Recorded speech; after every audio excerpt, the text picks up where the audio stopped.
Yeah, I did that. Hey. Here we are. Backseat playlist. Episode. Was this 5? Episode 5. Oh, wait, no. Yes. Yes? Wait. Yes. we got it right. We don't have to redo it. Woohoo! We Episode did 5. We did it, guys. multiple episodes in a seating, so Yeah. it kind of threw off how I was thinking about don't, things. Don't tell them the secret. I'm sorry. Production. But You don't even know now. Now they don't even know. They're like, what day did they film this? Who knows? What year did they film this? This could have been filmed like 1987. Dude, right? We are Time travelers. I am Doc, and this is Marty. Even though it doesn't make sense because you are older than me. But we're time travelers, so you don't even know. Don't even know. We are talking about overheads and rooms and spot mics. And cymbals. Yeah. Cymbals. Get your de-essers out, baby. We got some sibilants coming for you. We got nothing but offensive, harsh frequencies. We are talking about the things that the drummer hits harder than the drums, and it makes every engineer probably cry at night. I have a recording that I've done, and I'm gonna admit a mistake here on the air today. But I didn't realize how loud this China cymbal was that the drummer was using. I remember you texting me about this, and I believe. It is clipping at certain points, and I think I've done a good job mixing it where it just sounds like the China's broken. Nice. So it's not awful, but Speaking of clipping, my mix to my in-ears, coming in hot. Coming in hot. I'm very, very energetic this morning, this afternoon, this evening, in this beautiful February 1987. Yeah, that's right. Oh my God. I love cymbals. I love overheads. I think I don't know, it's funny. Diving into trying to pick songs for this was really difficult. Yeah. Because I feel like in modern rock, modern pop music, the cymbals get, I don't want to say destroyed, but I feel like there's almost an afterthought, I feel, because we're always so focused on getting a sick kick drum, a sick snare, a sick, all this stuff like that, and then the guitars. There's no room for the cymbals. And so cymbals so many times just become that, 4K and up, just almost white noise sound. And yeah, I think there's a certain, I don't want to say famous mix engineer, but a well-known mix engineer in the more modern metal productions, and I know you've probably watched some of his content. And like everything, I'm not trash talking anybody's approach to engineering, but in any sort of process, there's things you agree with and things you disagree with. And I was watching one of his videos, and he was just like, "Yeah, you can high pass your cymbals up to like 2K." And it's, oh my God! Okay, I don't do that. I'll say as a rough, hard and fast rule, I might high pass up to 400. Yeah. And then from there, maybe more or less depending on the song, the arrangement. Because now, with a caveat, I will say that might be an acceptable mix approach because more than likely he's probably sample replacing the entire drum kit. So he's got to get all of that stuff out there too. So he's not looking to get any tone to the drums from those overheads. Yeah, so I think that's a more appropriate EQ move if you have to sample replace because the drums were just bad sounding. Yeah. So you might have to do that. But as a rule of thumb, I generally keep my overheads pretty wide open. Mm-hmm. And it depends on approach. Live sound, not so much. Sometimes I just I mic the outside, like if I'm the drummer. Mm-hmm. In the studio, you're probably coming more in on the cymbals, where in live, I'm probably miking the outside edges of the kit. That depends. That's venue dependent. Because a lot of the places I mix in are like theater rooms. Yeah. So they're meant to project. So I don't need all of the drum because the drum's just carrying through anyway. So I can just the loudest thing most likely. Spot mic the outside of the cymbals and tuck them in if I need to. Recording though, I'm all about getting the snare sound out of my overheads. So while I thought about this after we wrapped up the snare drum episode and the tom episode, really. I was like, I know we were talking about like direct miking things, but really for the most part, like a lot of my drum shell sound is overheads. Partially because, as I said... Except for the snare? Because you just said you want to get the snare out of your overheads. No, In live sound, yes. Oh, in live sound, yes, recording, I recording. want the snare sound. I think I said it in... Because I was going to say, I agree with you. I used to probably limit my overheads trying to get that snare to duck, but now Yeah. I've kind of just said, you know what? That's the natural physics of how that's being picked up, so I'm going to embrace that. And I think that's kind of been one of my approaches I've kind of changed in the last year is really trying to not force things so much and really just try to let the music and let the recording speak. Of course, there's always things that it's like, if you don't want a certain thing, go ahead and change the mics around. If you've got a weird placement, you're like, oh, I really want this different stereo dimension, move the mics around. But, there are some things that are just innately always going to be there. The snare is always going to be loud as shit in the overheads. And so just kind of embracing that. Especially it's with, been really fun. I don't know if you've noticed this, like what's with all of the people, and I'm not knocking the drum because it's on my wish list of snares. The the Mapex sledgehammer? The hammered brass ones that are loud as fuck. Why is it always the hardest hitters that always buy one of those? Yeah, I don't know. It's all like... Because it sounds like an explosion. That's a scenario where my overheads won't be trying to get the snare sound. Will in the average recording situation, and we're jumping ahead a little bit, I will probably position my overheads over the toms. Okay. Sometimes, depending on how loud the snare is in the mix or whatnot. But for the most part, I'm trying to capture a natural drum kit sound because really, and I said it in an earlier episode, it's like, when's the last time you listened to a snare drum from 3 inches away? Probably never. Go try that. Go home. Well, we're not advising this because we don't need any more people in the hospital. Yeah. But if you are so inclined, we're not encouraging it. Put your ear next to a snare drum and have your best friend hit it as hard as you can. It's not fun. See what it sounds like. Yeah. Don't do that. Disclaimer. Do not do that. You'll permanent hearing loss. Yeah, it's not good. But it's funny. I actually Dan Bronstein, who makes like Spirit Box, some other guys, he distorts the hell out of his drums a lot. It's like on the one of the singles from Spirit Box's latest record, Holy Roller. In the mix breakdown, he is distorting the hell out of the drums, and it kind of makes sense because if you're ever in a room, like any small room with a drum kit, your ears distort. Oh my god, your ears distort. Yeah, it's like I am so like on it with earplugs these days. Just I've gotten to the point now, probably the last 3 years, like I have to wear earplugs at a concert. Yeah, I think it's just because I use my ears so much that I feel like they become even more fine tuned and like to pay attention to those kind of things, that it's like concerts are unbearable how loud they are. We've mentioned that before. I love concerts, as you know. That's why I like live sound, but I am always in hearing protection mode. You know what I mean? Like, I'm not rolling the window down on the highway. I'm not, like, even if at the theater that I work at, if we have to, like, build a set, like, my earplugs are in or my in-ears, I'll just use these as earplugs sometimes because they're just...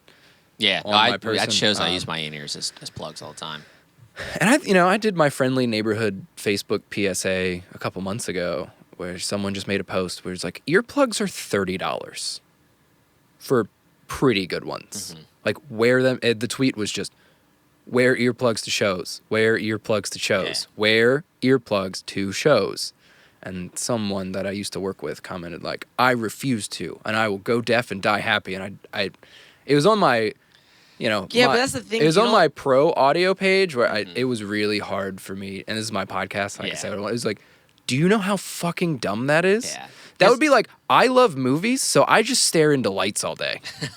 But I think the biggest thing is like, you don't just go deaf. You're going to have tinnitus for the longest time.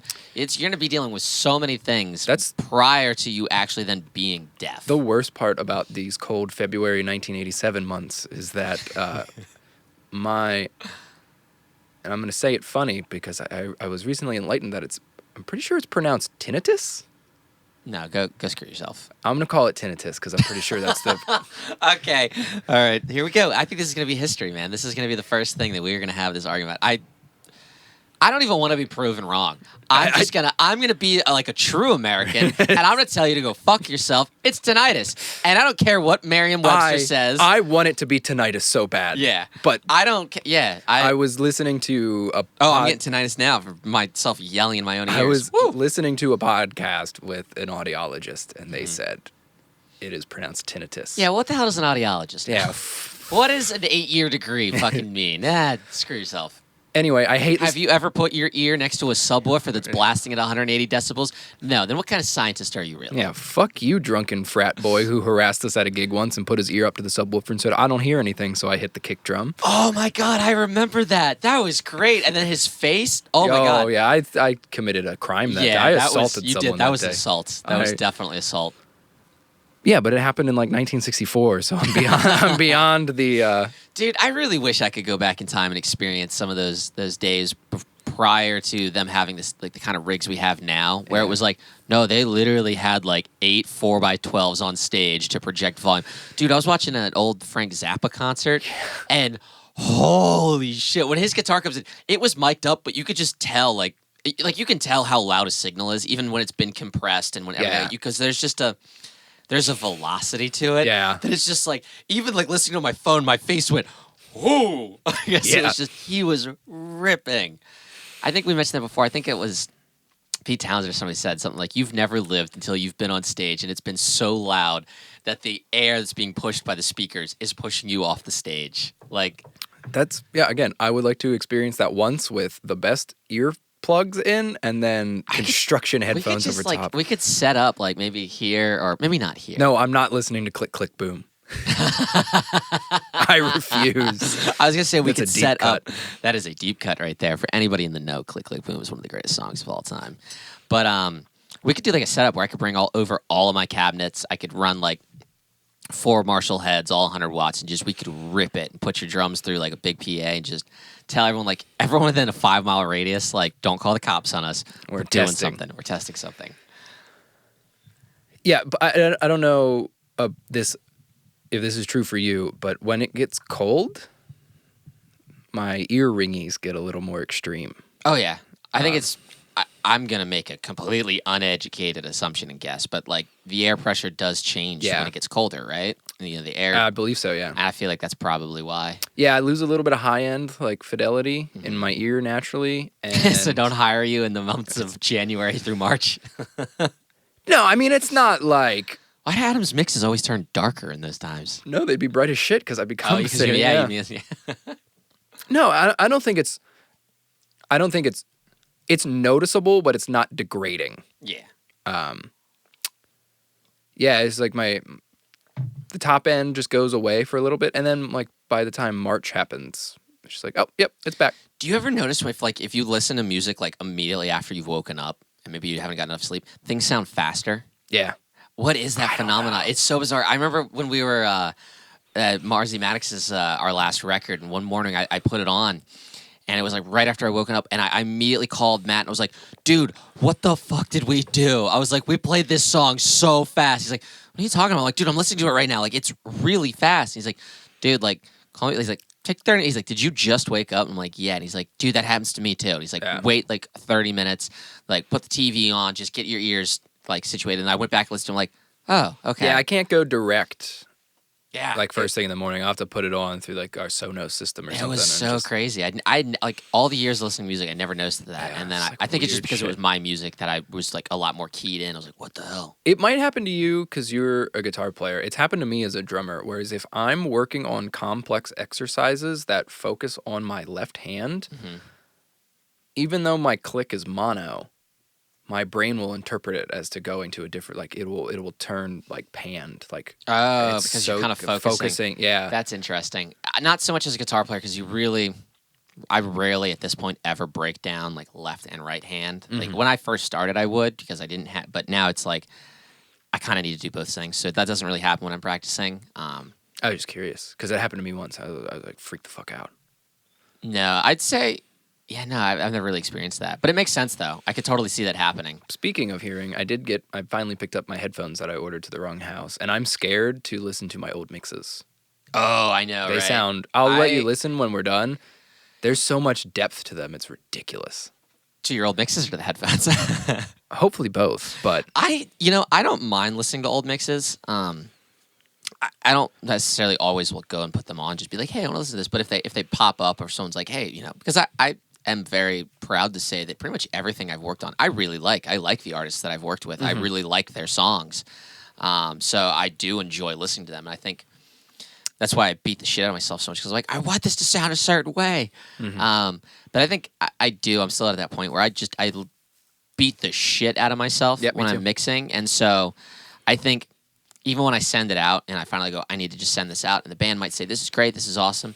When I go back and listen to it after like a year or 6 months, it is always better than I remember it. I could still critique it. I'm not saying like it's perfect, but it's definitely better than how I felt about it when I sent it out because it was like, fuck, it's just not where I wish it could be. Yeah. And then I listened back to it, I'm like, you know what? This really isn't that bad. This is actually really good. Of course, I can still hear improvements because constantly improving. Evolving, yeah. But it's like, okay, I don't mind. I can look at it because I think I'm just so negative. Yeah. But fortunately, my clients are always just like, dude, sounds great. I'm like, okay, well, yeah, you guys think it does. You fucking idiots. Yeah. What are you? What are you doing trusting me? What are you doing paying me? Like, if you had any sense, you would go with anybody else but me. I know they're gonna listen to this and be like, maybe we should find a different engineer. It sounds like he's gonna. It's like such an I don't mean it in an ego stroking way, but it's like even with like live stuff that I mix, like people always come up, especially shout out to my boy Mike Calandrelli. Hey, what's up, Mike? Every time I see him, he's always and I'm mixing. He's like, I'm gonna sit here because it's gonna sound good. Dude, you are a great live engineer. This sounds like poop. Yeah, no, your whole ASP crew is fucking great. Like I've shout out to the brand, just because it's just like it's so pleasing to listen to live. I feel like it's. Yeah, I feel like how a lot of times, like when you go into the studio to make a record, it's always like bands and we've all been there. We're like, I want to recapture our live feel, but I always feel like the opposite way when I go to a show. Like I wish it sounded like the record because generally it's just a fucking wall of noise, and I'm like, I like it still because I can feel it and I get to see the band. But whenever I go to any shows that ASP is running, it's always like, oh, it feels like a studio mix in a way. Like I can hear the details, I can pay attention to what's going on instead of just being like holding onto my seat because I'm getting my face ripped off. So over the summer, I worked at the Totem Pole Theater because my buddy Josh is their tech director, production manager, tech director. He's important there. Yeah, and he'll tell me every time I see him at one of my other jobs, he'll be like, people have just like randomly called in and be like, this is the best that stuff has sounded. Dude, that's awesome. I was like, just like patrons, and he's like some lady who's been coming to every single show since like it opened in 1968 or something. Just like it sounded so good this year. I was like, yeah, tell me more. Tell me more. I mean, stop it, but, keep it coming. Tell me lies. Tell me sweet little lies. So, yeah, we should probably... Are we segueing? Are we doing this? Are we getting into overheads? We're a focus. What's your favorite brand of cymbals? Oh, if you would have asked me 10 years ago, I would have been like, I'm going to get a Sabian tattoo and go fuck yourself if you disagree. One, their new logo, and this is not my joke, but there's a famous-ish drummer that we have both watched his reaction videos on YouTube a lot of. Oh, yeah. And he's brought it to my attention that the new Sabian logo looks like it belongs in Sabrina the Teenage Witch. I haven't seen it. Oh, it's so bad. Oh, man. Because the old logo was a classic where it just said Sabian and then it had the semicircles to be the symbol. Oh, I don't know where my symbol bag. I cleaned up in here. I know what the original logo is. I haven't seen the new one. Oh my god! And I don't want to trash them because I love their product. Dude, I've heard some great Sabian cymbals. I think I have a Sabian ride that I somehow acquired years and years ago, and it's great. I am a Meinl boy. I love Meinl. I don't have the if I'm going to jump. The thing I like about Sabian is that they're very durable. Mm-hmm. So especially if you were like, okay, my band's going on tour, we don't have a budget. We have enough budget to buy a new set of cymbals, and I don't want them to break. I'd be like, Sabian has your back. I was gonna say too that, not to trash talk, but have you experienced that? I've seen so many Zildjian cymbals break. Yes. I feel like, and maybe it is just because it just happens that there's the certain drummers that play them. But I swear to God, dude, I have seen so many drummers with either broken Zildjian cymbals or I've seen them break. And I love. But I like the way they sound. Those K customs, do be sounding good. But for the home recording sense, I would say Sabian. Brandon, the ability of the podcast. Sabian's probably your best bet because you get the airiness that comes from the Zildjian. Because the guy who started Sabian used to work for Zildjian. He was one of the Zildjian. He was one of the Zildjian brothers. Yep. And from my understanding, and could be very wrong, is basically he found out a new way to probably make cymbals more durable, and the other brothers didn't want to divert from the way that Zildjian had been making cymbals since Well, the when you think about it, if you make them more 1400s. durable, Yeah. then you're not buying a new one. Because, dude, Yeah. I mean, one of my old drummers, he had this, Old logo? yeah, old logo. Okay, it almost kind of reminds me of like a menorah. I don't know why. But one of my old drummers had this beautiful Aw. Zildjian crash, and he broke it 3 times. Wait, hang on. Yeah. Shane's calling me. Shane. Wait, hang on. Give me 1 second. Okay. You're live on our podcast. Say hi to Phoenix. Hey, Phoenix, what's going on, man? Not much. How you doing, Shane? Good, brother. Good to hear your voice, man. Yeah, How good to hear you doing? too. So, Adam, I recommended you for a drum tech job. Oh. My buddy Mateus, I don't know if you saw I tagged you in it on Facebook. No. You should reach out to him. Okay. He has legit, I don't know if he has the tour sorted now, because this was like 2 days ago, Okay. but you should get at him. So, Alrighty. Get if at you him, don't Adam. see the tag, I'll give you. His name is Mateus. He's Swedish. He's awesome. Okay. He's my Viking friend. All right. But he tours with some pretty heavy like younger bands. But they're all legit tours, like bus tours. So, Oh. or at least a bandwagon, like legit. Well, that's delightful That's news. exciting. Yeah, absolutely. So yeah, I guess this call is half that and half of. Okay, I'm having a huge brain fart about a band. I cannot remember their name. Dave has them on vinyl and listens to them all the time. They're heavier. Is it Gojira? Thank you. Gojira. Thank you. You're Okay. welcome. Yeah, I'm sharing music with a friend right now, and it was escaping me. So I got to go down the Gojira tunnel with him now. New album disappointing. Oh, I haven't Fortitude. listened to it yet. Yeah. I haven't listened to it yet, but I feel like it's going to be hard to top the last one. So Yeah. trying to keep an open mind. Yeah, that would be. It may have peaked, but I don't want to believe that. How do you think I feel? I know, brother. I know. Do you want to hear the funniest and worst thing you've ever heard? Of course, yes. So Every Time I Die broke up. I did hear that, yeah. You want to guess what happened on Saturday? This past Saturday? What happened this time? I got a sick ass Every Time I Die tattoo.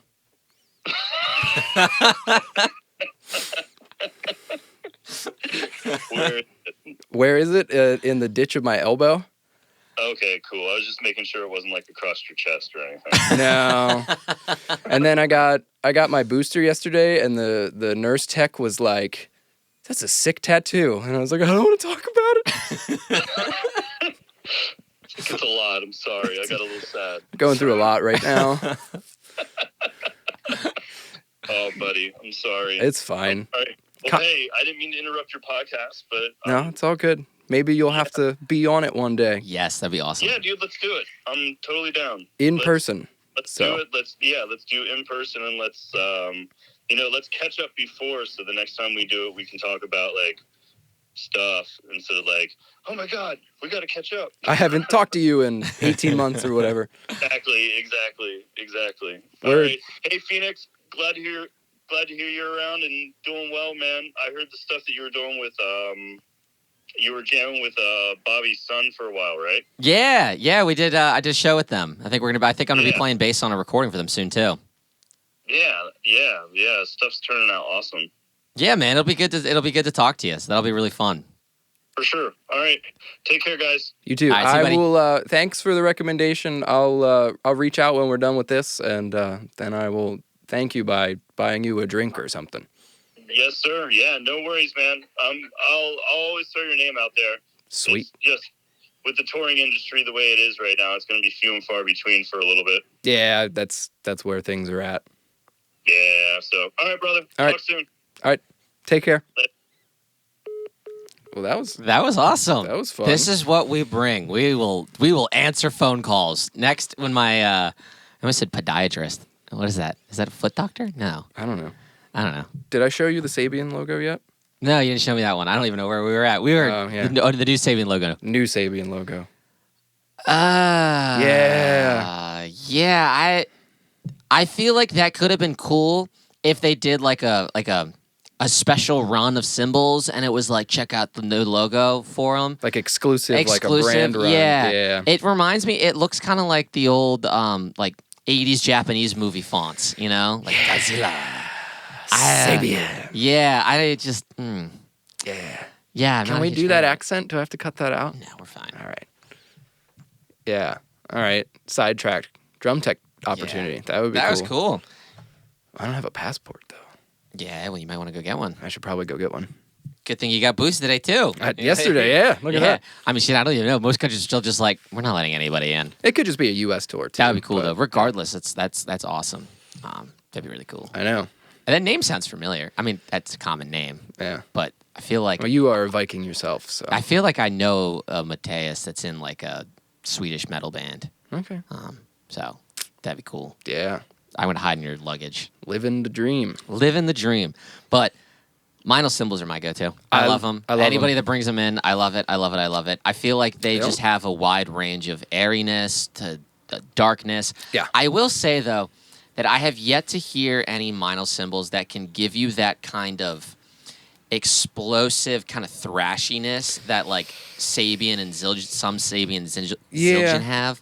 Do you know what I'm talking about? I know exactly I what don't you're want to talking use about. the word trashy because that sounds negative, but there is that kind of trashy like dumpster feel to some of their cymbals that I love and I think is really appropriate For on, Meinl, on yeah. heavier music. And on almost all Meinl cymbals, they all have this polished sound, which Yeah. I love for almost 99% of stuff, but I feel like they just don't have. That's where they're missing. I think that's a big pro for their brand, though, because I try to avoid cymbals that are marketed as like, it will cut through the mix. Because it just means that when you're recording it, that the cymbals are going to be so fucking loud Yeah. and they're going to project so much, which is good live a little bit, I guess. But I prefer slightly darker cymbals that you can hit hard, and Yep. then if you need the impact, you can get it from the microphone levels. Dude, I had a drummer one time bring in like a collection of cymbals and be like, well, I really love the sound of these, but they're just really quiet. I'm like, dude, we're in the studio, bro. This is perfect. Like, Yeah. It's like, that's fine. I was like, because quiet when it comes to cymbals is not quiet as in like, you know, an unplugged electric guitar. Right. This was like, I was like, dude, no, this is going to be great. I actually, I forget where I was going with this. Let's continue. I was going to say something else, don't but I can't even remember. Well, yeah. But yeah, those are my favorites. We'll do just probably a brief synopsis of symbols. I wrote So that a in. cymbal is a piece of metal that has been melted down. It is some sort of copper tin alloy. I have those in my notes. they're generally in a circular shape. Circular shape. They make Sabian made the Rocktagon, which was cool. It was in an the shape of octagon. an octagon. I bet that sounded horrible. It actually sounded pretty cool. Did it? Yeah, Hell it's yeah. kind of weird. They should make triangular cymbals. They look like Doritos. Your most common cymbals are your hi-hats, your rides, your crashes, your splashes, your chinas. Get to know them and what they do and how they sit in a mix. Cymbal types, your most common high-end is B20 bronze, which is 80% copper and 20% tin. It's also known as bell bronze, which are some of my favorite types of snares. Yeah. Those are your Sabian AAs, HHs, AAX, HHXs, Zildjian A's, K's, your Meinl Byzances and stuff like that. Try to avoid lower end B8 cymbals. They're your kind of entry level ones. They don't really have any definition, and they look like big pennies, Yeah. Like the Sabian B8s, the Zildjian ZBTs. Like they work when you're getting into it, and They just kind of have this. yeah, they don't really sustain. They just kind of like hit and dip. Yeah. For a pro level recording, like if it's all you have, obviously make it work, and there's definitely workarounds. I know certain cymbal manufacturers have done like pro level B8s, like the Peisty 202 or 2002 series. I think there's a Meinl Byzance. I think the drummer for Mastodon, his is a B8 ride, but they're not just rolling a sheet of metal out and lathing it to be a cymbal. They're probably hammering that and adding more texture to it. Yeah. Just avoid them when necessary. They just don't really sound great.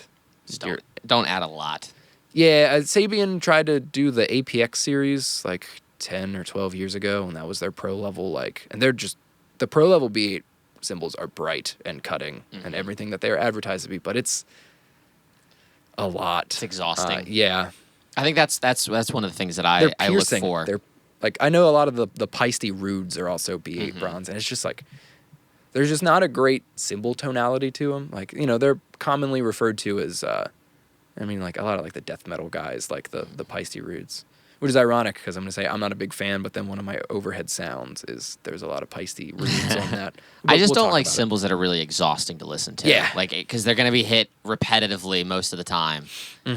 If within a short period of time, they're going to be hit a lot. And so if there's certain frequency buildups that happen just naturally in those, of course you can always try to EQ cut, but it's still going to be a tonality that is just exhausting to listen to. Yeah. I try to avoid those and find ones that when you're testing them out, don't just have the drummer hit it one time. Yeah, no, hit it a couple times for me so I can hear how that buildup is going to sound. Play a groove or something, yeah. In a room, and then mic it up and see okay, now is the mic picking up anything else? Not for my home recording references, but for my PA system. I have a playlist that I just call Rig Test. Yeah. And it starts with songs that I know, and I know how the PA needs to be shaped.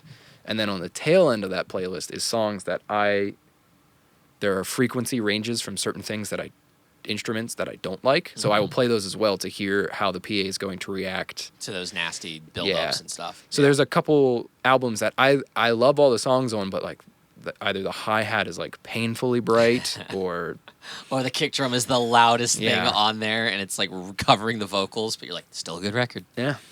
So all right, let's talk about which we go on to next. We talk about miking. Yeah. Miking overheads. Microphones and the miking of overheads. And I only use dynamic microphones to mic overheads. No, your most common choices when doing overheads are going to be small diaphragm condensers or large diaphragm condensers. I'd say those are the most common. Yeah. But they're small diaphragms, also commonly referred to as pencil condensers. Yep. Yeah. Do you have a preference? Depends on I know what I'm everything going depends. for. Yeah. I don't know. I've definitely been sitting in the large diaphragm condenser area right now. I feel like I get a little more body to I the get a little cymbals. more usable body, I should say. Yeah, usable body. And you get a little bit more I want you to use this body. detail. I hope Shane's drummer buddy wants to use this body. Are you kidding me? He's listening to this now. Nope, we're not bringing him. I forget. I think it's because it's a bigger capsule, so it's it's more slower to information. react. I like small caps, but they are a little bit more punchy and not as detailed. Small caps still sound great. Yeah, no, they still sound great. But there is something about large caps on overheads. The overheads that I've been using, that large cap overheads, have been getting me by. But I do need a good pair of. I feel like this could just be with the experience that I have with the microphones that I've used.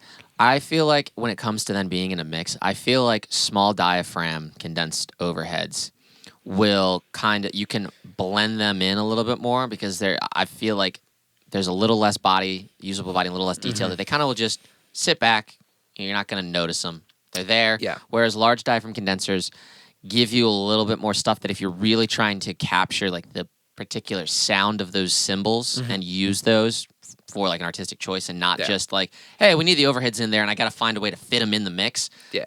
Large diaphragm condensers will give you more of oh wow, the overheads are supposed to be paid attention to. They're not just this frequency that's just filling a space. I don't know. That could just be the way that I've experienced them. It makes sense. For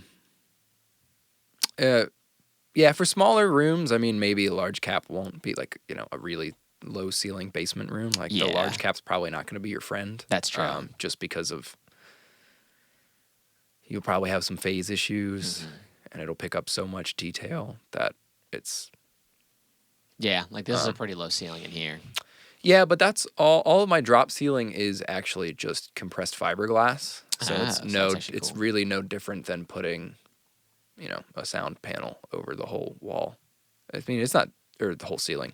It's not super thick. Like my panels are 2 or 3 inch thick, Mm-hmm. and that's only half an inch, but Oh, it yeah. is a It's little doing bit a little of something. bit. Yeah. So these aren't too bad. I've gotten some of my favorite home drum sounds out of Dude, I've loved some this of the house. drums we've gotten from here. But yeah, I guess for more heavy hitting stuff, I'm probably gonna go with a small cap, just because the drums will be more aggressive. Yeah. But if I need some like smoother, vibier stuff, probably large caps. But then there's great hardcore mix engineers that use large caps, Oh, yeah. I mean, it's really just... but they probably have slightly higher ceilings than I have. So I have this weird thing with a low ceiling, and we'll get into it later in this episode, where I've been digging running a mono overhead and some spot mics, and then getting my overall drum sound from the rooms. Yeah, that's really cool. So I'll bring the rooms up first for the drum sound, and then I'll tuck in the overheads, and then I'll go to direct mics. Yeah. Kinda. No, I've been kind of approaching, not necessarily my drum mixes, but a lot of my stuff where they're bands playing live, really trying to use the room. Because I think we can we don't need to necessarily break this up into overheads and then rooms. We can kind of just talk a little bit about both. Yeah, But, we were going to do that, and it was just yeah, unnecessary. Yeah, because it's kind of like, it can be a little difficult, I feel like, once you have a full mix going, to discern, like, well, what is the overheads and what's the rooms? Because they're meant to blend in with each other. They're meant to... Yeah.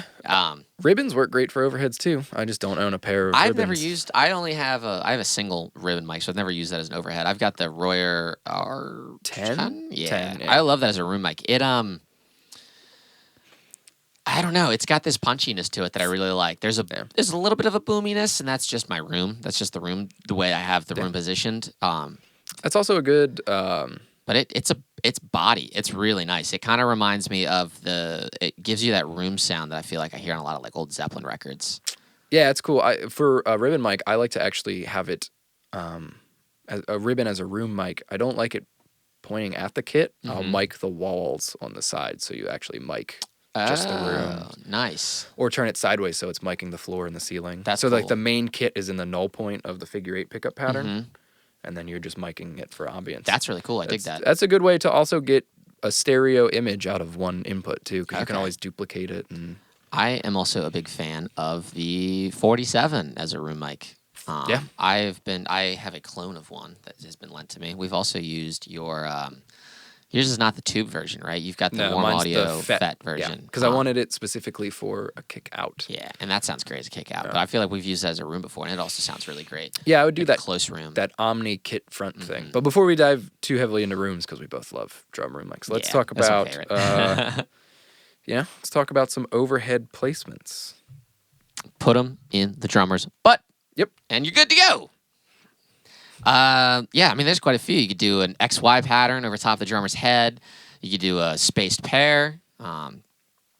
You've got the was the Glenn Johns technique. I mean, that's not really overheads. That's kind of For limited inputs. It's definitely- so your stereo spaced pair is going to be far apart, both of the microphones pointing pretty much directly down at the drum kit. Yeah. With How do you like to set up your space pair? What point do you pick as the center point to then make them equidistant? kind of depends. If I'm recording a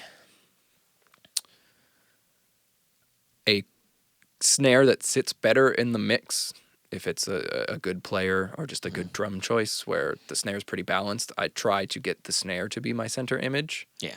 But if it's one of those where like there's so much snare in this overhead that it's gonna mask the cymbal sounds, I'll sometimes use my space pair almost as like overheads for the toms as well. So I'll point them at the toms so you can get your tom panning pretty accurate. Nice. I haven't really done a whole lot with XY on the home front, just because I don't have a mic stand that's like strong enough to hold two. I have a stereo bar. They came with my SE5s, phenomenal small cap microphones. Oh yeah, those are great. Which is why I've never felt the need to really. It's one of the things I like my center point to be. I draw like an imaginary diagonal line between the kick and the snare, and I create that as my center point so that they are hopefully both, if they're being hit relatively at a consistent volume level, that they're both then roughly centered between the two overhead space pair. Yeah. I go for a really wide overhead sound. I noticed, at least, maybe it's been different, but when I've listened to those drum recordings that we did here a while ago, the overheads, and I don't mean narrow as in like, wow, they're really narrow, but just compared to, I think my preference was like, whoa, these, like, even when you pan them out wide, they have a more narrow sound. And I can't remember what exactly we did. For the two chiller songs for that session, we did run a mono overhead. Okay. It was a mono U87, and then we used your 414 or 214s as kind of the stereo width. Yeah. Because those chiller songs had a little bit more of a vintage vibe, so I thought that would be cool. I've been digging mono-ish overheads. Yeah. Well, and then I guess you also said that you also like to bring your overheads inside the kit a little more. I like to kind of have them either maybe not centered over the cymbals, but maybe even a little bit wider out. And I think that kind of gives me a width that I do like. But then again, I've been experimenting a little bit more recently, trying to. I just do that live so much, out on the outside of the kit that it gets. I could confidently dial in a drum sound that way. Yeah, but I like to mix it up. No, I try not to. And I think that's why I'm doing the opposite thing now. I'm like, okay, maybe I don't like it as wide. Maybe I'll go a little smaller, depending on the. Yeah. I think it depends on the song too. Yeah. I think if I can be.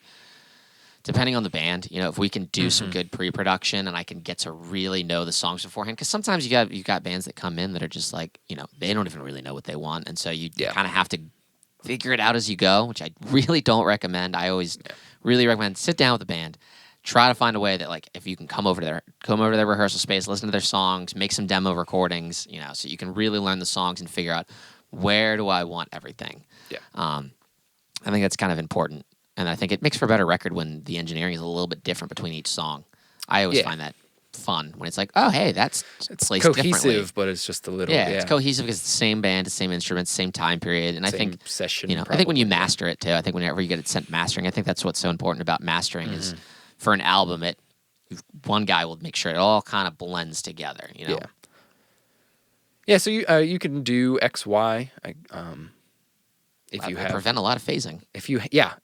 That's great because you line the capsules up, and it looks like just the letter V, and the bottom where the two lines interconnect is the capsule of your microphones, and it might push your snare image a little back in the mix, but or you can do the ORTF stereo miking thing, which I had to pull up on Wikipedia to pronounce. It is the Office de Radio Diffusion Télévision Français. I never know what it stood for. Yeah, I like that as an overhead. That is really nice. So basically, take your, the V shape of the XY, thing, and you invert it, so the capsules are still, or basically take an A and scribble out the middle part, and so the back end of your mics are almost touching. Yeah, and then there's a specific degree at the angle and width apart. You don't have to follow it completely. I think they do it that way because it is the average length between humans' ears. Oh, okay, that's really cool. Yeah. Yeah. Do you ever? I sometimes will get a measuring tape out, and I'll actually do a distance and make sure it's exact, and then other times I'll just kind of eyeball it. I think it depends on what I'm. The room, the player. There's a lot of factors. I think also then there's the style of music too, where it's kind of I really want a precise. I feel like when you get into the tech metal stuff, and I feel like even if it doesn't really make a difference, there is something about just kind of having that mindset as you're going. It's we're gonna measure this shit out, because we already did it with the music. We're gonna do it with the recording and be this got to be exactly 5.5 feet, all that kind of stuff. I try to, when I can. Just because I don't want to have to deal with phase problems in post. I'll do that, but, and then you can, in post, I'll typically add a sample delay to my snare, so it hits the overheads at the same time. So I'll delay it a little bit. Yeah, no, that's probably the first thing I do is I always am checking my kick and my snare phase with my overheads. And rooms, yeah. Yeah. Out of phase rooms are not fun. Not at all. Or they can be. They can be. Fun. Yeah, but for the most part, get it right. Get it right. Yeah, so then I guess the next part really kind of depends on inputs and needs is spot mics. What are you typically spot micing here? Honestly, these days, for a lot of the stuff I'm working on, I'm not spot miking at all. That's fair. I will really only spot mic if the drummer has a lot of cymbals Mm-hmm. and there is again, with like more like the techie stuff where there's generally a lot more cymbals. Whereas if I'm doing more of just the regular rock and roll, probably just rocking a pair of overheads, and then if the song calls for it, a hi-hat mic. Yep, that's fair. Just to be, if he's going to be laying on that hi-hat a lot, then, I want that articulation. I want to get a lot of that, the interesting things that they might be doing on the hi-hat. And also then just to get it placed better. Mm-hmm. So that I can bring it forward and back without the entire overhead track going forward and back, just to kind of push the dynamics of the song a little bit more. But other than that, no, I'll spot mic maybe a China if that's going to be hit a few times in the song. Yeah. If it's a song that's got a very intricate ride part, like where they're hitting the bell, and it's not just like ding, ding, ding, ding, ding, but there's going to be a lot of interesting rhythmic things going on there, I might spot mic that. I don't think I've ever spot mic to Crash. Yeah, I don't. I'll spot mic like a splash or maybe a stack. I would say spot micing a stack in tech genres is very important because a lot of times that carries the groove. Yeah, exactly. And good luck automating those overheads up if you haven't spot mic'd them. Oh yeah, no, you're scared. If you have the inputs, definitely. I mean, you don't have to use the mic that you record, but it's a good fail safe. Yeah, just to have it. Yeah, because like I said, like in this room, short ceilings. I'm running a mono overhead for the most part, just mixing it up a little bit, and then I'll spot mic my hats and my ride or whatever, and then because it's all going to bleed into my rooms anyway, and then I don't know why I started doing that. I just got bored one day and I was like, I wonder if I just put center image of my drum kit because you can always pan the toms out. I'm gonna run a wide set of stereo rooms, and then a couple mono rooms, and record more than I need to because I can't, just because I finally have inputs now and it's just fun. Yeah, no, totally. But yeah, for like your home budget setup, I recommend the mono overhead stereo room approach. Yeah, sometimes. No, I do dig that. I don't think it's perfect for some specific applications, but for general purpose, I dig it. It's got a unique vibe to it. It's fun. Do you have anything more you want to say about overheads? Because I feel like I'm getting to a point where I kind of want to talk about rooms and how they relate to the overheads. Oh yeah, that's probably my next. I feel like, so as a general statement, the overheads, like we said, you kind of are really getting that white noise sound from, and because you're trying to get the rest of the kit, a lot of times you're trying to get that low end out of there. That then your room track is, in regards to your overheads, I'm not even going to talk about the room yet in regards to the rest of the shells, but just for the overheads to tie this together.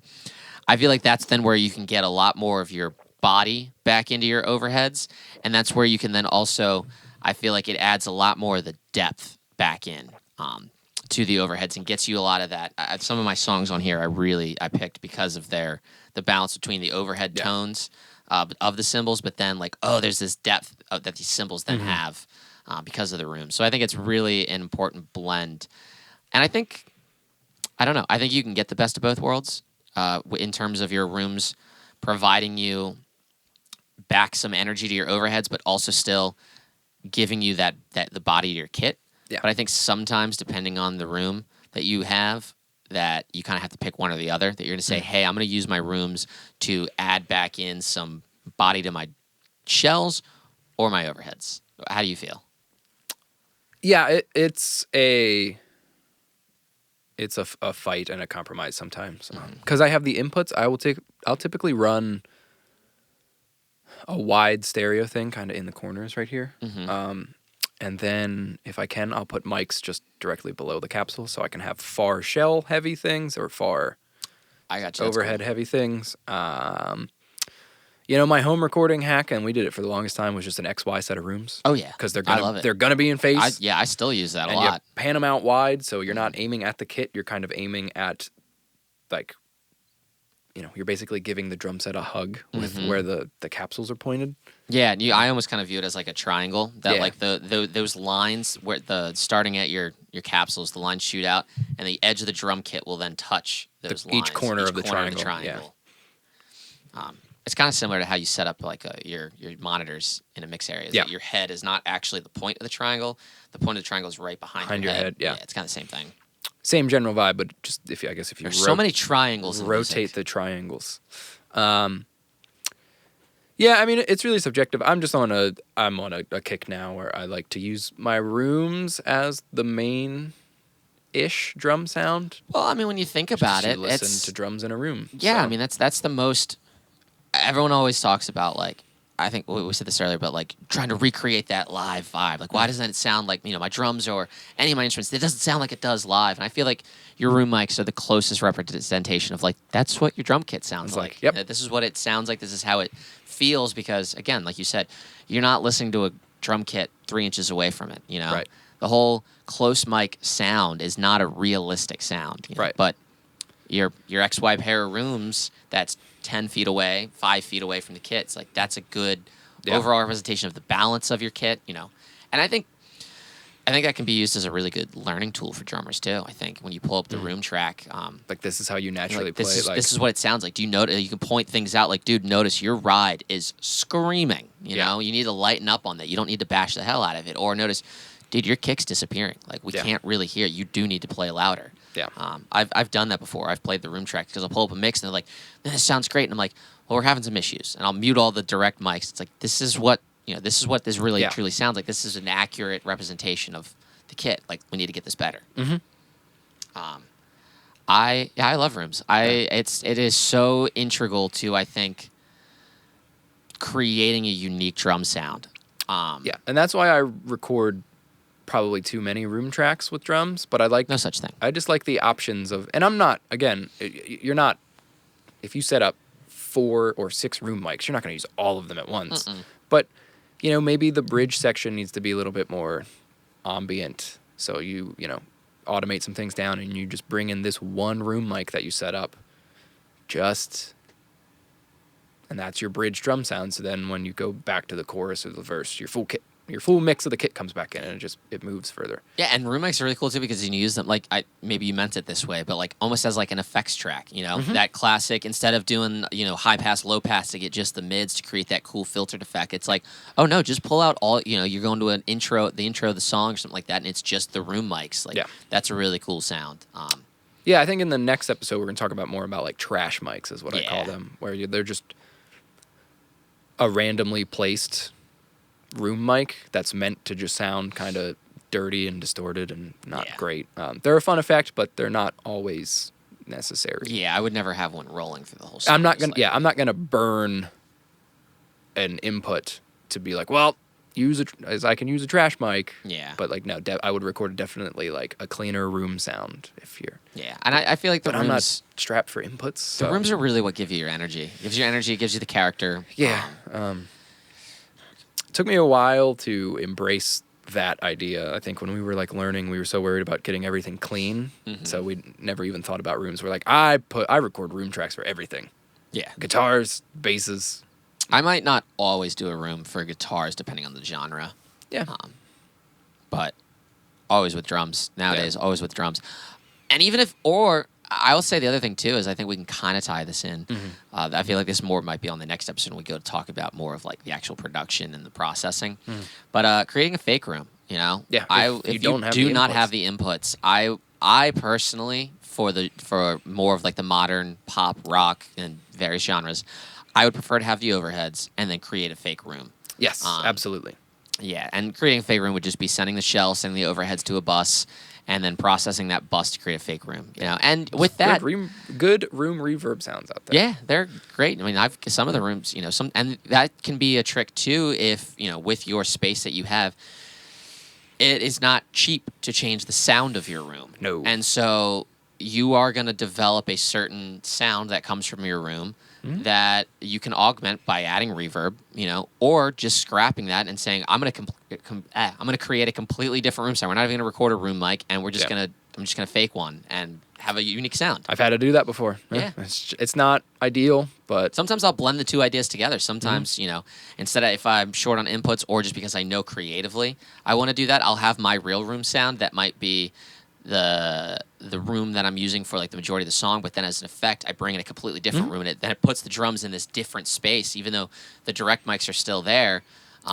When you have a different room going, it completely changes the tonality. You can even do weird stuff where if you have a mono room, like position it way off to one side, left or right, audience or drummer perspective. We'll get into that in a minute.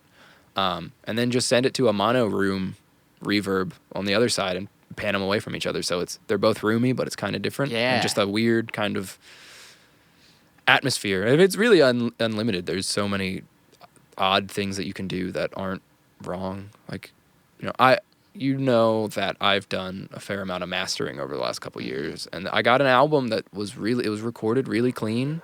It sounded like it was, just done in a very, like, I don't mean this in a mean way, but it was done in a very academic sense. Yeah. Where it's just like, here's how you record bar none, like. Yeah. Yeah. And they were kind of like a funky stoner metal-y type band. And I was mastering it, and I thought, I was like, man, these guys would sound really good there's no way these guys don't sound good in a room, like just as a band. So I built a fake room. Yeah. And I tucked that into the mastering session. And, it's not super noticeable, but it added just some length. Just because some guy in a plain black t-shirt on YouTube in front of a intimately lit sound console says, don't do this. Like, you could do whatever you want. Totally. And then another thing, too, is, like, also, if you do want to then go out into the real world and find different rooms, if the band has the budget, go run out of space. And you're like, we really want to get this room sound. Like, we had talked about doing a project together with a group we were working with where we were going to use your theater. Yeah. And because we're like, this type of, like, blues rock and roll music would be great, like, on a theater stage, getting that natural wood tones from that room, getting that vibe of being on a stage. It would be really cool instead of running doing like 100-foot cables out to the auditorium and just like putting mics. Yeah, and so if you've got like sometimes like this, I don't know if that really would have cost us a lot to do that because Adam works there. It's like, so if you have a place like that, your local church, if you go to church, or if you've got a youth center, activity center, like shit, I don't know, you want to record in a gymnasium, like maybe if you got your gym, like there are really cool things that you can do. Or sometimes even if you're able to and you've got a mobile rig, go into the band's rehearsal space. Yeah. And that then, I think, can add a vibe because it's like, although the listener might not realize, like, yeah, we actually recorded it in their space. That's their place. Nobody else plays there. Yeah. I think it can add a unique vibe to the record because it's like, damn, it makes this record even more unique and more of that artist because it's their space. Just lean into and embrace the technical shortcomings of whatever your recording situation is. Yeah. And I think that also just as a whole is a really good principle to follow because everyone always talks about, like, legitimately, not to cut you off, if your mics are in phase, you're good. You've recorded everything correctly. Yeah. It doesn't matter where you put them in the room or looking back, you might be like, I should have moved that mic. I should have moved that mic like 4 feet closer. Yeah. But, yeah, there is no wrong way to do it. And even if it's out of phase, like you could use that for something possibly. But I think, everyone's always striving. All the plug-in manufacturers, all the microphones, they're all trying to emulate, the old analog stuff. And I think one of the things was, it's like, those things weren't perfect. They weren't the most clean sound. Everyone's constantly trying to put a plug-in out or put a piece of gear out that's recreating that harmonic content, that thing about analog. And so it's like, you got to realize that it's like, if you are going for that sound, like, it is the imperfections that make it really cool, not doing it a certain way. Like, those guys, a lot of those great records, those guys were doing stuff that nobody had done before. Yeah. And so it wasn't the right way. It wasn't the way they were taught. It was them experimenting. Yeah. Take off a ceiling vent and put a microphone on a stand up there. They're really going up there. They're a passionate pair of dogs. Yeah, they're loving life. So what are your typical like mics that you use for rooms? 'Cause I've used literally every mic. Yeah, I've done everything from everything from a 57 to a 47. We got one right here, the V67. Is this the G? The V67G? Yep. G for these are the first pair green? of large diaphragms that I had, and I still love these. They are great. I use them on acoustic guitar as well. You sound great singing into one. Awesome room mics. They're killer. They've got a nice explosive sound to them, I think. You Good can detail. Find them used for they're cheap too. $70. Yeah. That's why I'm so happy with them that they're my go-to large cap overheads. One, because they fit the budget. Like, if I'm going to get good large cap overheads, I'm going to have to save up more than I want to. Mm-hmm. But What, you can get a pair of great sounding room mics for under $200? Yeah, room mics or overheads. They're Yeah. great for both. Either any way you want to use them. If you only have one, they're great mono. Like I've used them on toms before for like really light stuff. They can't handle the SPL. yeah, no. Which is why I probably prefer them as room mics than like if I'm doing rock stuff for overheads. Yeah. I don't use them just because they're gonna get wrecked. But farther away for rooms, not as much. Just Now- because I think Because I've had the budget too, I've gotten myself a pair of the 214s, and those have become my favorite. I love those. If depending on what I'm looking for, if I'm using them as overheads, then I might use my Royer as a room mic or the 47 as a room mic. If I'm wanting to use small diaphragms, which I want to talk about these, I should have brought them over, but the visual doesn't matter. Yeah. But if I'm using small diaphragms, then I will totally use my 214s. I just want to. They're new to me, but I think they just sound so good no matter what you do use them for. That I will always use those as either overheads or room mics, because they're great. That sound is awesome. 414s are awesome. Yeah. I love them as overheads. We really should do that test where we grab one of the 414s and see how similar in cardioid how it sounds compared to the 214s and really see Are like the is it? 214s just cardioid? They're just cardioid. Okay. They are according to AKG, it is the same exact capsule. Right. Everything is the same except for it doesn't have all the various polar patterns. right. It's almost like the And then the casing is different. the 604 conspiracy, or not conspiracy, but rumor that I heard. Yeah. Yeah, no, that'll be fun. I can borrow the 214 or the 414s from the theater if I wanted to, but there's always just like that guilt factor of walking out with like, can I borrow $3,000 worth of stuff? And I will say the 414s, they are also the body and the casing does feel a little more solid, heavier. Yeah, You know, it does feel a little more like, oh yeah, this is a $1,500 mic versus I think they're $800 mics, the 214s. I think so. I want to try those. They're great though.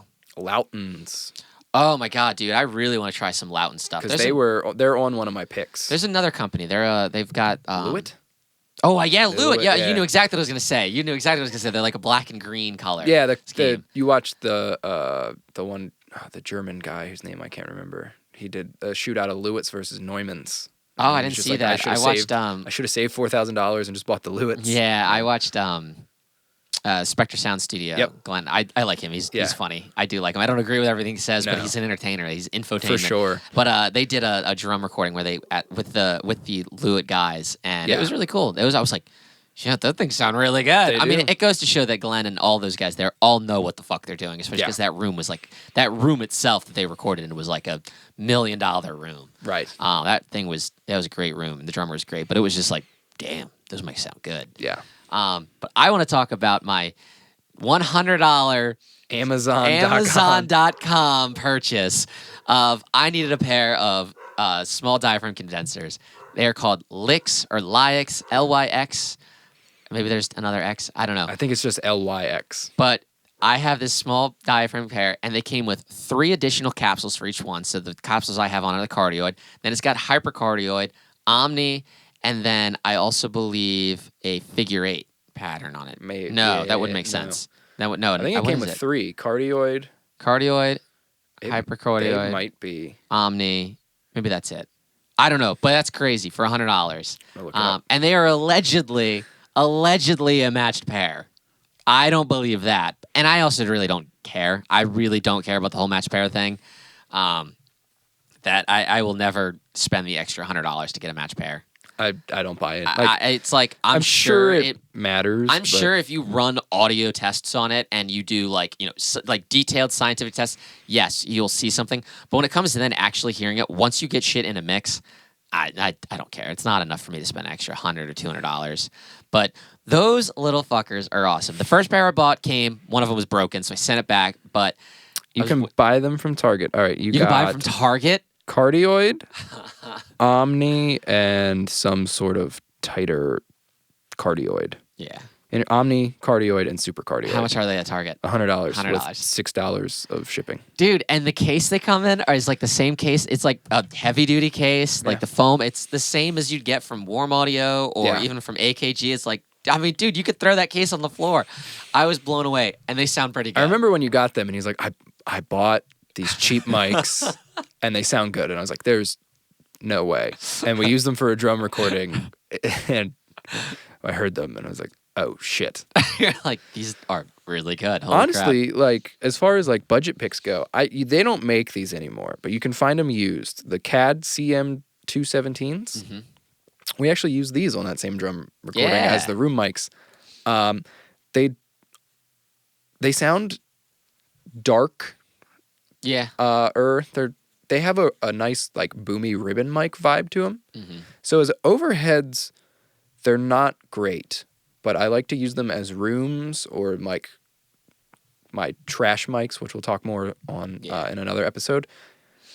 But you can find these things used for like $35 a microphone. Oh, wow. And they Those sound... things are great.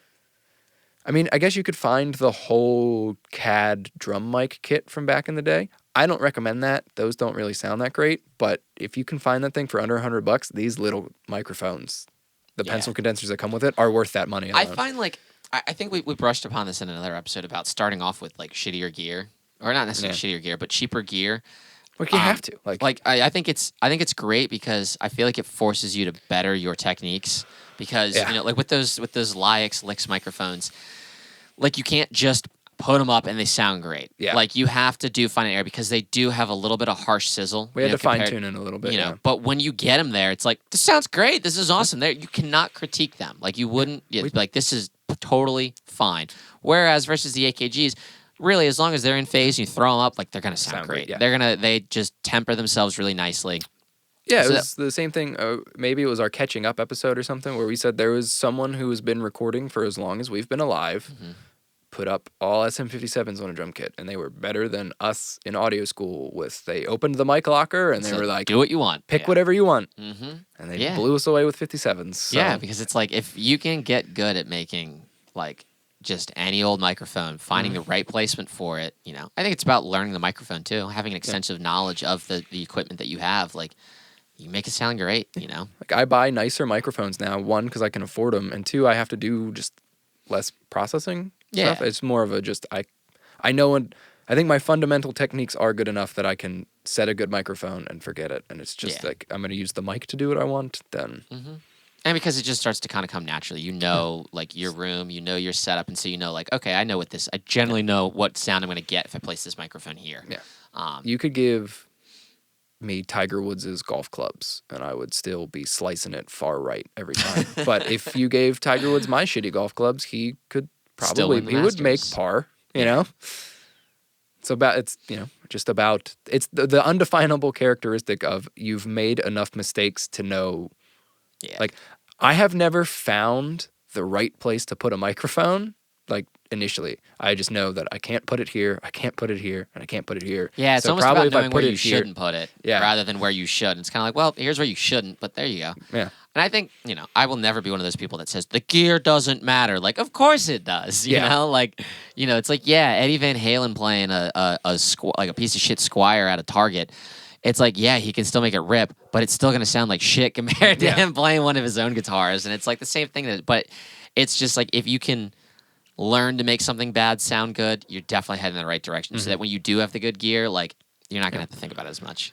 Yeah, I mean, you know, I could put my two Neumanns up in Glenn John's technique on a Target fucking kids drum set, and it's just not going to sound good. Yeah, it's like it still sounds like a Target drum set. Yeah, I think there's this weird thing that people discuss in gear where I get it. I have gear that I lust after. I know your wish list is as long as mine for stuff that it's fun to play with this stuff. But once you're past the threshold of acceptable gear, it doesn't matter. Like it's all little things. Like, I'm kind of an SM57 hater for certain reasons, but it's more usable than most other things out there. Yeah. So which is why I still have 4 of them. Yeah. You still have 4 of them? Yeah. I think I only have 3. You want to buy one? I want to buy one? I'm trying to think of what I would use 4 57s for at the same time. I don't think I would. If I was running live, if I was doing live stuff, 100%. Why I got it, basically. I just in the studio though, I just have stuff that I'm like, I don't know how I'd use. Yeah, I was in audio school, and my one aunt was like, "Do you have $100 for your Christmas wish list?" Are we getting another call? From Baltimore, Maryland. I'm pretty sure this is a spam number. Should we answer it on the air? No, I don't want to do that. You don't want to just roll with it? No. I also noticed that your phone thing is also every time I die. I'm having a bad week. I'm having a bad one. I don't know why. This is like completely off topic, but I just really Don't want. brand yourself, kids. I really want Chinese food right Oh, now. Chinese does sound Dude, good. we should add that to one of our things where we order food sometimes from a local restaurant. Yeah, I mean that's the plan. Okay, cool. What was I talking about? SM50. Oh, well, yeah. My aunt was like, "You have $100 for Christmas."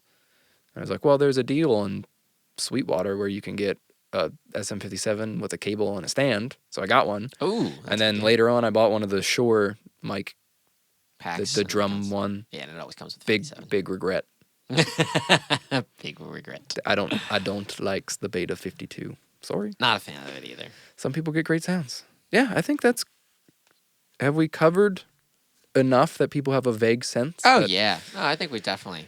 I mean, we could go into crazy specifics, but I Yeah, think. those will be later episodes when Yeah. we need something to talk about. But you want to talk about some playlist? What's on the playlist this week?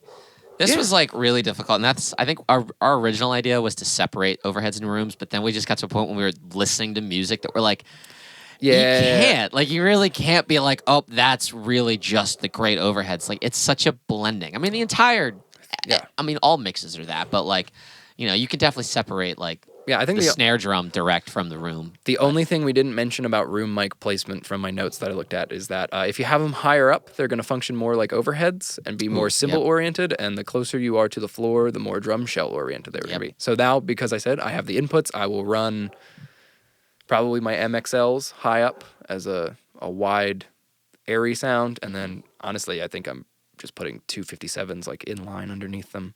Yeah. And that'll be my lower pitched. You can mic the floor. Ever done that? I have done that. That's You- pretty cool. You put the 57 so close to the floor that you can slide like a business card under there. Mm-hmm. That's a fun, like if you have a not great sounding room, Yeah, you can completely manipulate the way it sounds by mic doing the that. floor or the wall, or if you have a really small room, turn the microphones around and mic the sound bouncing off Bouncing the off all wall. those reflection points. Yeah. I'll record the wall sometimes. Record the wall. I wish I would have recorded the wall. That would have been a lot of it'd be money. a lot of money, and Yeah. if only we weren't born in 1919. If only we were a fly on the bricks in the wall. That joke didn't land. But the fly did on the Yeah, brick wall. on the brick wall. Yeah. Yeah. In those sessions, I feel like I would have learned a lot. Yeah, there have been a lot of drugs going on in there All too. right. The Just only thing I'll haze. say is that don't use two different microphones as a same set of overheads. Yeah, You'll run into. maybe I mean, not. if Maybe you're not. purposely going for a weird effect and you know it'll work, go for it. Yeah, but just as try like to make. if you're trying to get like your standard overhead sound, don't do that. don't. Yeah, I don't really buy into the fact of like the matched stereo pair thing. I'm 'cause not even gonna. Yeah. If I have it's a bullshit. matched pair of, because that also means that you would have to use them both together all the time for them to stay exactly. matched. Yeah, because then they will deteriorate over time. if That's why I'm like, that's so dumb. Like, Yeah, if I have a stereo pair of, call it U87s or whatever, like, and then I use this one for vocals, well, Yeah. then now I'm gonna have to remember, well, which one did I use for vocal, how Yeah. long, and Yeah, exactly. It's like, maybe if I had just oogles of money to spend where I had a matched pair of But it's- something and then is- I had individual ones that I would use for individual things. isn't it the slight difference that gives thing characters though? Maybe. But did we just touch on something that it's the imperfections, the Of- differences that make things sound good? Sound human. Yeah, sound human. I got Or a not. mutual friend of ours an A in their music class in college because I was in one of those headspaces that night when they asked me this question, and I was like, God, I well, remember you telling me this. they're talking about they watched, was it 433 or whatever, where the guy just sits at the piano. Yeah. And like all of the people in the music class were like, because it was like it's like a community college intro to music class. They're like, it's Horrible. not music. There's no sounds. I was like, well, if you think about it, it's the space between the notes that makes the music. Because if not, it's just constant noise. And then I told her to like write in her paper. I was like, Google pink noise and play it. There's no frequency separation and no duration separation. Like that's all frequencies just firing yeah, every. at the same time, yeah. You don't I love- listen to that. I love that meme where it's like jazz is what makes it jazz is the space between the notes, and then I realized in the deafening silence of my own soul, Yeah. I'm never not listening to jazz. I know there was an old composer who said music is the space between the notes. And that is true, but I feel like I quoted who it was. I looked it up, Yeah. but I was like, if you think about it, he's right. Like, Yeah. the 433 thing is just an example of. I think it's 433. for a minute. I don't remember what it is. Whatever it is, yeah. I met my girlfriend at a brewery called 633, so I might just be putting. Well, and then there's, I mean, I've watched like Adam Neely does some cool stuff on YouTube. But he talks about like, love that guy. You know, the space between the notes is also that's what creates your tempo. That's what creates your groove, feel, and that there is a point where you can play too slow, where the human mind doesn't connect the beats anymore. Yeah. Like if you just have like a. Doom, doom. And even that's too fast. Yeah, even that's too fast. You still get a rhythm of that, but like there's a point where it's too Set slow. your click to 10 BPM. Oh yeah, and try you will. Yeah, you can. and play that as quarter notes. Yeah, it's really hard because your body can't remember that. Doesn't have Yeah. that. I forget what he called it. There's some scientific terms for it, but it's really cool. Damn, we could go on and on about that. Yeah. You want to get to the playlist? I don't think I missed anything, but I'm sure when I go back and edit this, I'm gonna be like, oh, should have talked about that. Fiddlesticks. Yeah, let's do it. Let's do it. Who started? I think we did me, then you. I think, are we back to me? Maybe not. I don't know. It doesn't matter to me. Yes. I think you have more songs than I do, so I'll let you start off. Yeah, I have a lot because there's also some points that I've tied in that it makes more sense if I reference it in the playlists. Yeah. So yeah, you and start off. My podcast, I could put on as many songs as I want. I could do whatever the hell I want. Sticking with the perfect circle thing, Josh Big Freese surprise there. do be hitting the drums good at anything he does, but the song Blue has a really good balance of overheads, and there's definitely a hi-hat spot mic because at one point he opens the hi-hat and it pans and it just ties the song in well together. So my first pick is Blue from A Perfect Circle's 13th Step. Nice. My first pick is Garden in the Bones by Periphery. That whole album's really cool. I particularly like that song because it's got a more open arrangement. But I really love the depth and the space, the stereo width of the overheads in that song because he doesn't ever really wail on the overheads very much, but there are lots of individual hits here and there. Yeah. And so the upfront tone that you hear when they're hit is every single cymbal sounds unique, and I think that's cymbal choice. I think that really goes to show. That's another note. Try if you're going to have 2 different crashes or 3 different crashes, have them all sound slightly different from each other. Don't have the same ones. I want to hear different pitches. I want to hear different tonality in them, and I think that song really showcases that. Yeah, no 2 cymbals do sound alike, but it's the contrast that makes it work. Which is what I was saying. I never finished my Minor point. Is that I would love to own Minor cymbals, but I would have to buy a full cymbal pack if I'm going to get one. Oh, yeah. You know what I mean? Because I just feel like my Sabians all blend well together. Yeah.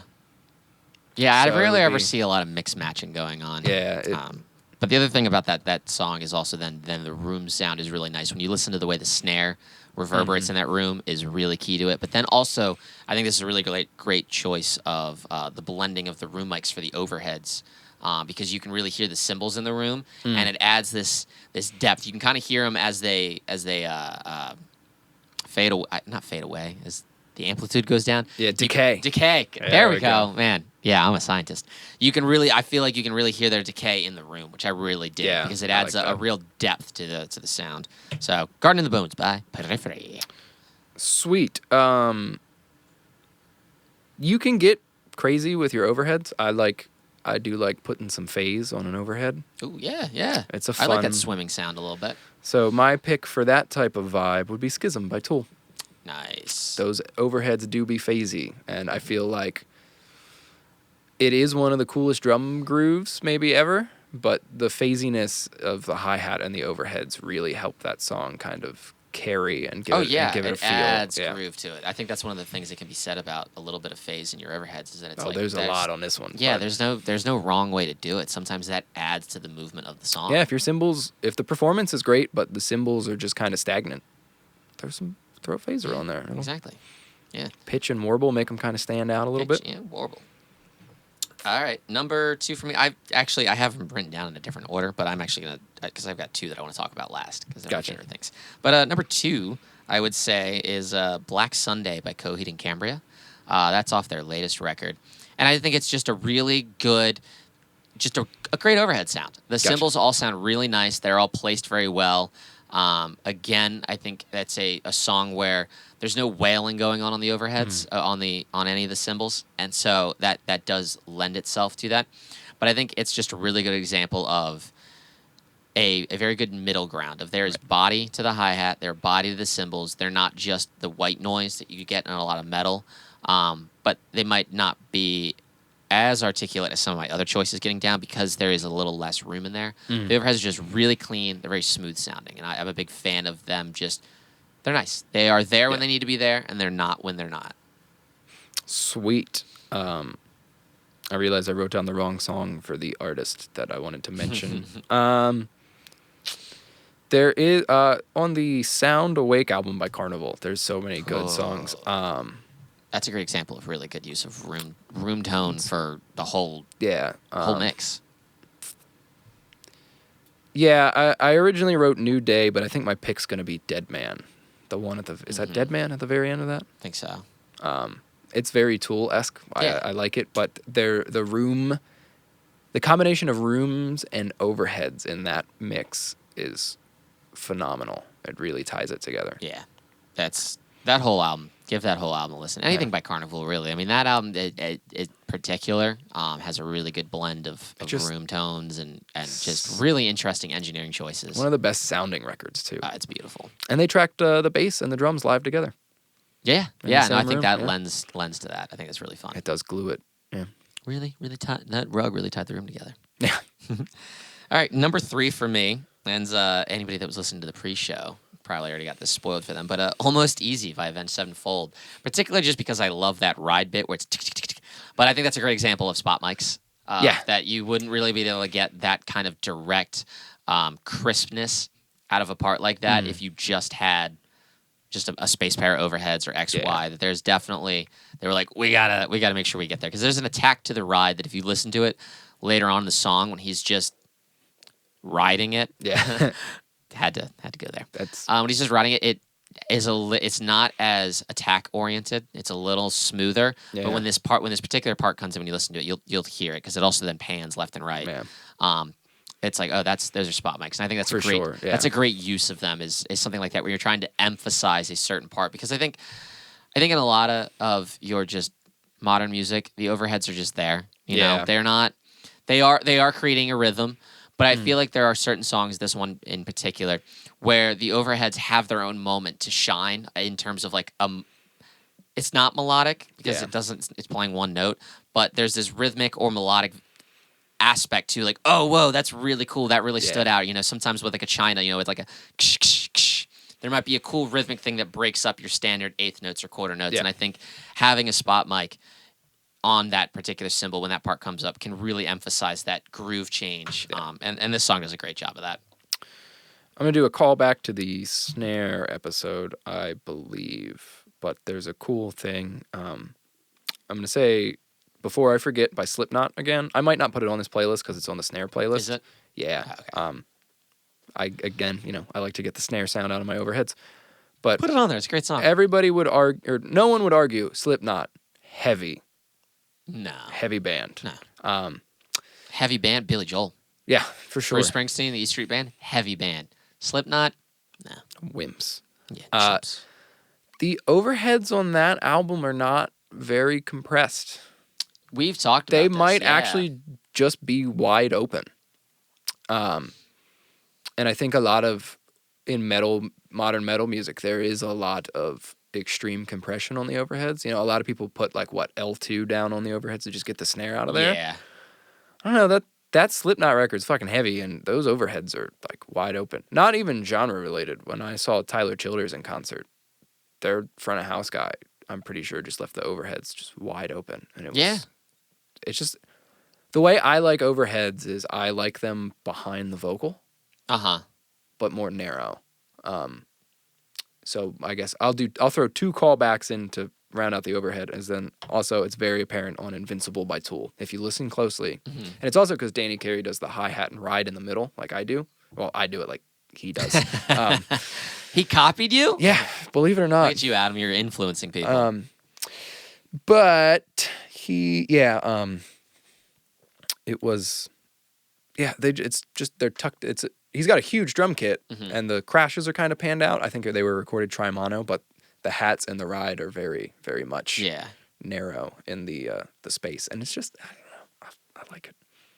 Hell yeah. And then the other half of my playlist is like specific room things. So Cool. if you want to throw in more that you can. Well, I've got one more that's kind of the overheads, and All right. I've only got two more after that. But I don't know what number I'm on. Doesn't matter. Takeover by Catatonia. That whole record's really cool.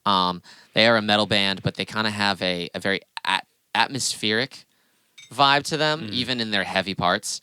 And I feel like the overheads do a really good job of contributing to that, because it's not that the overheads have a roomy tone to them, but they just have this swimmingness to them I really like. Yeah. They are very, I want to use a color to describe it. I don't know why, but that's the only way. They're very blue sounding to me. Okay. They've got this nice dark quality to them that I really, really enjoy. Good weight to them. Yeah, there's a good weight to them. They're present. They are still present, but I wouldn't call them bright, and I really like it. Because I think there's a difference between being bright and being present. Yep. And so they've got this very nice, dark, moody character to the overheads and there's this really nice space between them. Right. They're very wide, and so there's a lot of clear definition between each one that you can I feel like I don't actually know the recording setup, but I feel like his cymbals are all spaced a good distance apart from each other to That's create key this too. sound. Cymbal placement on the drum kit we didn't talk about, but that is also very key. All right. Do you want to move on to your? I see a lot of stuff written down. I like drum rooms. Yeah, me too. And I know one that we're gonna completely. Yeah, I can already see it. We have one that's the exact same one. Okay, well then I'll just give it to you, so I don't have to say it. I was gonna say we can both talk about it, but we'll get to that. I mean, one. we We'll will get to both the- talk we'll, about it. We'll talk about it last. All right, switching to rooms now. Sticking with A Perfect Circle, different album. They have a song called "The Doomed," and it starts with this very crushed drum room sound that is also the same drum beat as "Bullet the Blue Sky" by U2. Also the same as "Give Me Novocaine" by Green Day. Same drum beat. Look it up. It's funny. Nice. But yeah, and then it opens up into the full drum mix, but it just sets the tone because they're smashed, and that's good use of just obliterating a drum room. Yeah. Like for cleaner stuff, I said I will tuck them in as an overall drum sound, but I will also just obliterate drum room mics. That's my favorite thing to do. Oh no, I love it. I love a good distorted room sound. Yeah. Yeah. And we'll talk about we're adding a drum episode since we combined some, so we'll talk about overall processing for each thing and a full like contextual, like we'll focus just on what's going on in our DAWs or consoles and whatnot. Yeah. I only have two more left because I just kind of combined all of them because everything I said it stands true, but it's also just I love the mixture of the rooms and overheads on here. I will say as a caveat though, honorable mention. I've mentioned that this band before, Don Broco, but their latest album, Amazing Things, have a lot of really cool drum room sounds. Throw one on. I will. We'll throw one on there. We'll throw one on there. I can't think of this exact song right now, but it'll be on the playlist. But there's this really cool moment when they pan the drums all the way to the far right, and it's man, what is it? Oh, I know what song it is. It's the song Uber. Okay. There's a very distorted room sound. Oh, it's awesome. The drums become super roomy. They're cranked up. They're distorted, and they get panned.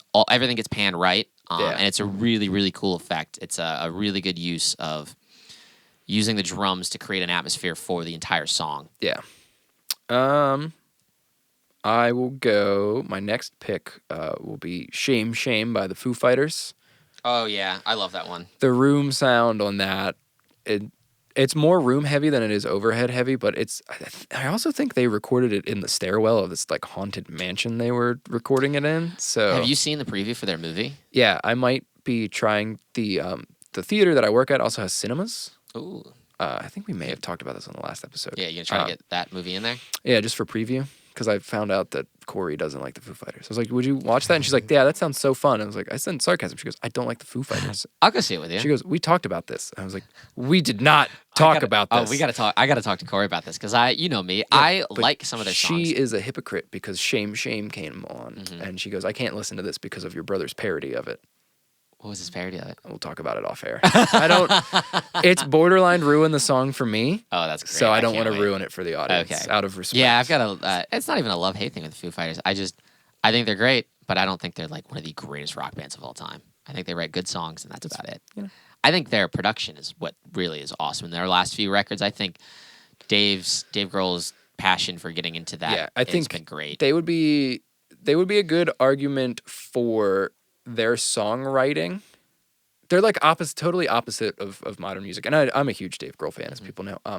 But in the early 2000s, like the production on their records weren't anything like great it was just or what noteworthy. was going on at the time. It just shows that like his ability as a songwriter, and not every Foo Fighters song on every album is one that I love, but the songs you know by the Foo Fighters, there's a reason you fucking know them. Like, yeah, I just feel like they are. I feel like with a lot of my favorite bands, like I'll definitely have more songs that I like better, but I will generally probably like 99% will be like, these are all really good songs. Yeah. But I feel like with the Foo Fighters, and I feel like this is the way actually with a lot of bands, a lot of artists that have massive hits, is that like they have just such a spectrum of like really amazing songs that might blow up. You know, I mean, like, Right. think about it, like Born to Fly, one of the biggest songs, huge.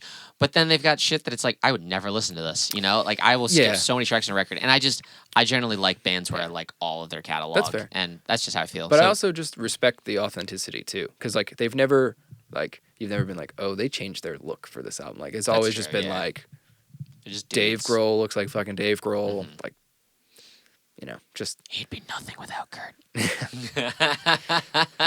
I mean, it gave him the platform, but I feel like just playing. he would have played drums for someone else, and it would have been No, and I mean, his drumming is awesome. I mean, his, Nirvana wouldn't be Nirvana. without Pachaka, Yeah. pachaka, chaka, chaka, chaka. Listen to Bleach. Oh, yeah. Listen to the other stuff. Tell me which ones the drums are more awesome. Yeah. Like it's hands down. Yeah. No, he's great. And his documentaries are phenomenal. Is it back to me now? Yeah, I'll stop. Okay. This band, Toe, they're a Japanese band. Their drum sound is awesome. I've never heard another. Like a lot of Japanese bands actually have this drum sound, and it's like I feel like it's very particular to Japan and region. this style of music. Yeah. Super roomy, super ringy snare. I mean, like literally, I believe there've got to be some direct mics on there, but it also wouldn't surprise me. I wouldn't go, no way, if the engineer was like, no, this is literally just a collection of room mics. Yeah. That wouldn't surprise me. I don't think it is, but it's just such an amazing drum sound. Wouldn't use it for everything. It really only fits in this style of music, but it's incredible. It's one of my favorites. The song is called Kodoku no Hatsume. It's off of their, you're like, what? Yep. I'll figure it out. I'll send it to you. But the album's got a goat on it. It's called The Book About My Idle Plot on a Vague... I can't remember it. It's bizarre. It doesn't make any sense, but it's a great album. Okay. And I'll also... another one of their later records. I can't remember which record it is, but in 2015, they went for a less roomy sound, but then they kind of... The overheads in that are really nice, too. Okay. Yeah, they're a great band for really roomy drum sounds. Sweet. Anything off that record, but that's my favorite song. We'll go because I know one of our picks is the same, so I will skip it. For a good natural, like in terms of using the room to fill out the snare sound. Mm-hmm. The whole album's a good example of this, but "Color of the Sky" off the new Thrice album. Yeah, There's some good usage of giving the drums space with the room mics, but also extending the length of the snare. yeah. I feel like if you're going for a big drum sound, you got to have a big room sound. Like that's, your direct mics, cool. That's where you're going to get your attack and your punch from. But if you want like a big bodied drum sound, like I think, we've talked about it before. I mean, they didn't really make our list a lot, but like Led Zeppelin, I mean, John Bonham's drum sound is like super roomy. It's huge. For sure. Yeah, they'll definitely be featured on the next topic for sure. I mean, I think Thrice is like, from photos I've seen, their recording space looks about the size of like if you just blew out that wall behind me and walled it off. Like gonna blow you out. Oh yeah.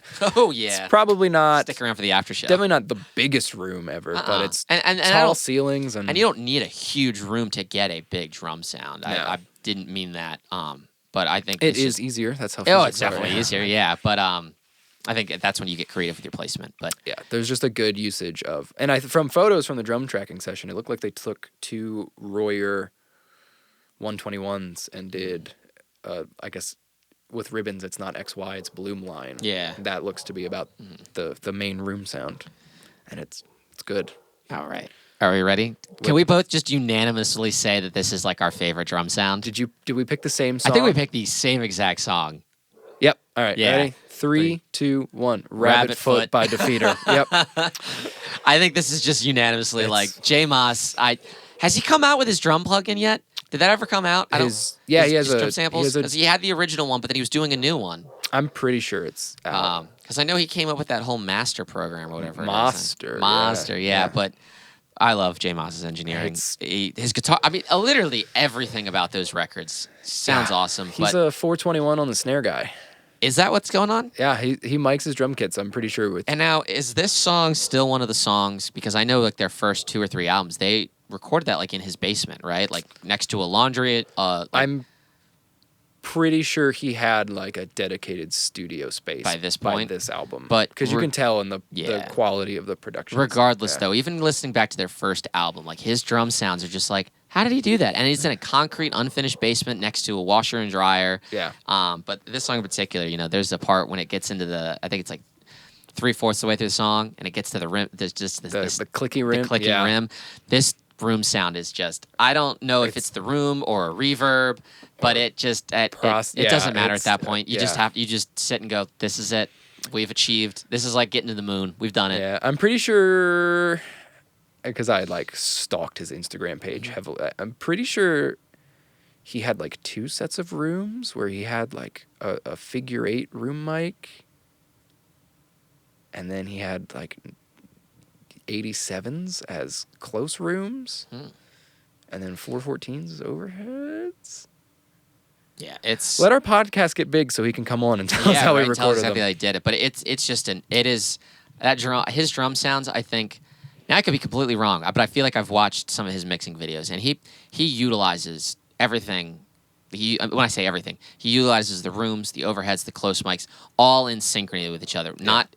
It doesn't seem like one takes precedence over the other. Whereas I feel like in a lot of mixes, it's like, the direct mics are the precedence, and then the room just supports it. In his mixes, it is a total harmony and synchronicity between everything that is creating that sound. Perfectly balanced, but it's explosive and aggressive, but it's not washy. Yeah, it's not washy. And it doesn't sound too hyper real. It's not that hyper realism. It still sounds like, this is kind of what's happening in my head when I'm listening to a drum kit live. Yeah. And his drum room automations, perfect. Yeah. Like they're some of probably the best in the game. Yeah, they're incredible. Like that guy knows how to just, because they all are balanced, but there are definitely points I think where he's pushing the rooms up and pulling the overheads back. And then he'll flip it, and then he'll pan them in and then pan them out. Like I think there's so much little details going on that there's so much movement to his drums. Yeah, it's awesome. It really, check out any of their records. It emphasizes the parts, but the Letters Home album in particular is some of the best drum room sounds you'll ever hear. Oh yeah. I'm realizing that the dog is barking every time I talk. They bark. They do not like me. This is gonna be a good playlist. Yeah. This is gonna be really fun. Yeah. Hell yeah. Sweet. Anything else? Or should we wrap it up for today? We'll wrap this one up. All right. Well, where can the people find us, Adam? I don't know, because I'm having some... Okay, so we are currently, as of the snare episode, and as of the recording of this, we are only on YouTube right now. We had an issue with our distributor, but all of the links to the playlists, we will get the playlists up on Spotify, on Apple, so you can listen along with us. They will be back. I'm hoping that it will be resolved before this episode is even edited. Yeah, you might not even know that this happened. But as a weird can you question. also find the links to the playlist? Because I know a lot of people want to tune in and actually listen to these songs without having to make their own. Are the playlist links, are they in our link tree on our Instagram? Or is it just the episode? It is just the episodes, but the playlist links to your preferred streaming service of choice is in the descriptions for the episodes in the podcast. Perfect. So if you're on Apple, if you're on Spotify, so if you're on YouTube, it's there. If you're watching us on YouTube, you can click down below and it'll say listen to our playlist or something, and there will be an Apple Music one and a Spotify one. Beautiful. That'll take you to it. And if you're on Spotify or Apple Music, you can go back to the little scrolly menu where all the episodes are shown, and then you can click on the description and it'll say listen to our playlist. Yeah, they are included in the descriptions. So, and while you're there, follow us. If you can like it, if there's a like button, like it. If there's a 5-star button, 5 stars.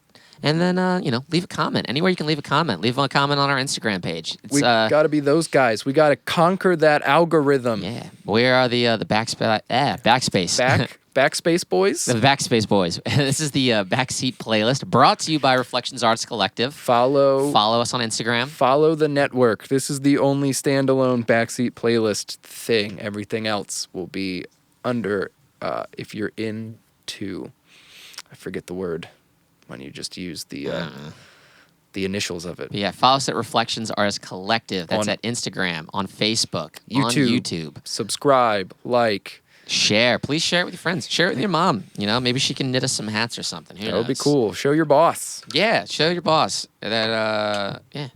I think that's about it. That's about it. All right. This has been Overheads in Rooms on the And Backseat Spotlights. playlist. Boom. Go record. Boom. Slappity-doo.